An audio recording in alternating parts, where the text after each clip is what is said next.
భారతదేశంలో 80 కోట్ల మంది బడుగు బలహీన వర్గాల తరపున మాజీ పిసిసి అధ్యక్షులు మాజీ రాజ్యసభ సభ్యుడైన వి హనుమంతరావు గారు 80 కోట్ల బడుగు బలహీన వర్గాల గురించి దీక్ష చేపట్టవలసిన అవసరం వచ్చింది.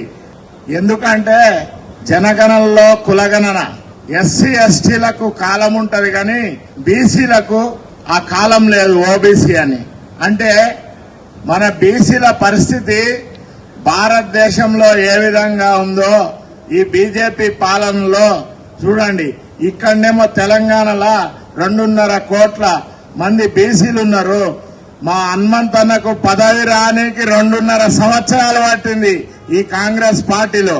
అంటే కాంగ్రెస్ పార్టీ గురించి 50 సంవత్సరాలు పార్టీకి సేవ చేసిన చరిత్ర ఆయనని కంబైన్డ్ రాష్ట్రంలో అయినా తెలంగాణ రాష్ట్రంలో ఆయన బీసీల పూలే గారు అని జ్యోతిబా పూలే ఎట్లనో మన బడుగు బలహీన వర్గాలకు తెలంగాణ రాష్ట్రంలో ఆయన ఒక మహనీయుడు పూలే మాదిరిగా మన అందరి గురించి నిరంతరం పోరాటం చేస్తుండు. కానీ భారతదేశ ప్రధానమంత్రిని కలిసి హనుమంతన్న ఎన్ని రిక్వెస్ట్ లెటర్లు ఇచ్చినా కూడా మొన్ననే పార్లమెంట్ లో మహిళా బిల్లు పెడితే అది కూడా వేగిపోయింది. అందులో మన మహిళలలో 33% లో మన బడుగు బలహీన వర్గాల వాటా ఎంతో తేల్చాలని హనుమంతన్న దీక్ష చేస్తుండు. మేము కూడా బీసీ పొలిటికల్ ఫ్రంట్ ద్వారా డిమాండ్ చేస్తున్నాము. ఇట్లా మన బడుగు బలహీన వర్గాల గురించి మొత్తము ఆయన 50 సంవత్సరాల నుంచి బీసీలకు ఈ విధంగా పోరాటం చేసి ఇట్లా దీక్ష చేయవలసిన పరిస్థితి ఉంది.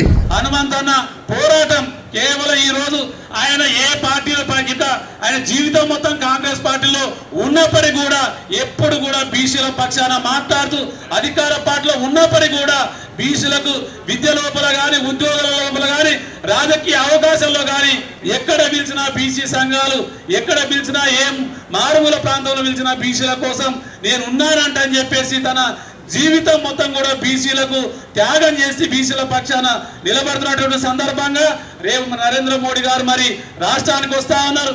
ఇదే సందర్భంలో ఆయనకు చాలా ప్రశ్నలు వేశాం. నిన్న BC political front BC political front chairman Palakonda Balaraju గారి నేతృత్వం లోపల ఏక బీసీ ఇంటలెక్చువల్ ఫోరం మరి మాజీ ఐఏఎస్ చిరంజీవి గారు ఆధ్వర్యం లోపల కూడా ఎన్నో కార్యక్రమాలు తీసుకొని ఈ యొక్క బీజేపీ ప్రభుత్వానికి చాలా నిన్న దాదాపు 10 క్వశ్చన్లు వేయడం జరిగింది. అయ్యా నరేంద్ర మోడీ గారు మీరు బీసీ అని చెప్పుకుంటే కాదు బీసీ అని మీరు చెప్పుకొని 2 దఫాలు అయిపోయి 3వ దఫాలో ఈ రోజు ప్రధానమంత్రిగా చేస్తా ఉన్నారు.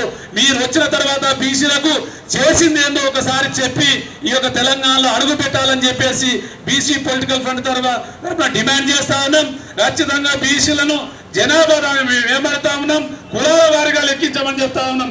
ఏ కులం ఈ రోజు గౌడ కులం, యాదవ్ కులం, ముదిరాజు, మున్నూరు, మరి రజక, నాయి బ్రాహ్మణ, విశ్వకర్మలు చేనేత వర్గాల కులాల వారిగా ఈ దేశంలో ఎంతమంది లెక్కించమని చెప్తాం.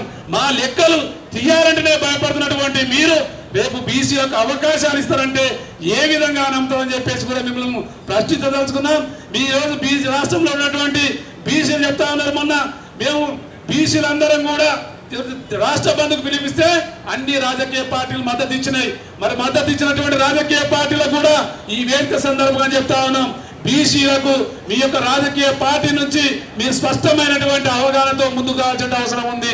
బీసీలకు ఇవ్వాల్సినటువంటి జనాభా దామాష ప్రకారంగా ఎమ్మెల్యేలో కానీ ఎంపీలలో కానీ ఎమ్మెల్సీలలో కానీ అదేవిధంగా బడ్జెట్లో కానీ సమానమైనటువంటి వాటా కల్పించాలి. ఖచ్చితంగా ఈ యొక్క జనాభా లోపల ఖచ్చితంగా బీసీ కులగాల లోపల బీసీల యొక్క కులాల యొక్క కాలం ఏర్పాటు చేసి లెక్కించాలి. అప్పుడే ఈ దేశంలో ఉన్నటువంటి బీసీలు ఎన్ని కోట్ల మంది ఉన్నారు, ఏ యొక్క కులం ఏ రకమైనటువంటి వృత్తిపరంగా కానీ ఉద్యోగ పరంగా కానీ రాజకీయ పరంగా కానీ ఏ యొక్క కులము మరి పార్లమెంట్ లో చట్టసభలో ఉన్నాయని చెప్పేసి విషయం కూడా తెలుస్తుంది. కాబట్టి దాన్ని ఖచ్చితంగా పరిలోకి తీసుకొని నరేంద్ర మోడీ గారు మేము వేసినటువంటి 10 డిమాండ్లలో బీసీలకు రక్షణ చట్టం, అదేవిధంగా చట్టసభలో బీసీలకు 50% రిజర్వేషన్లను, బీసీ ఉద్యోగులకు ప్రమోషన్లో రిజర్వేషన్, అదేవిధంగా కేంద్రంలో బీసీలకు బడ్జెట్, అదేవిధంగా కేంద్రంలో బీసీలకు ప్రత్యేకమైనటువంటి మంత్రిత్వ శాఖ, ఇలాంటి డిమాండ్లు పై డిమాండ్లు కూడా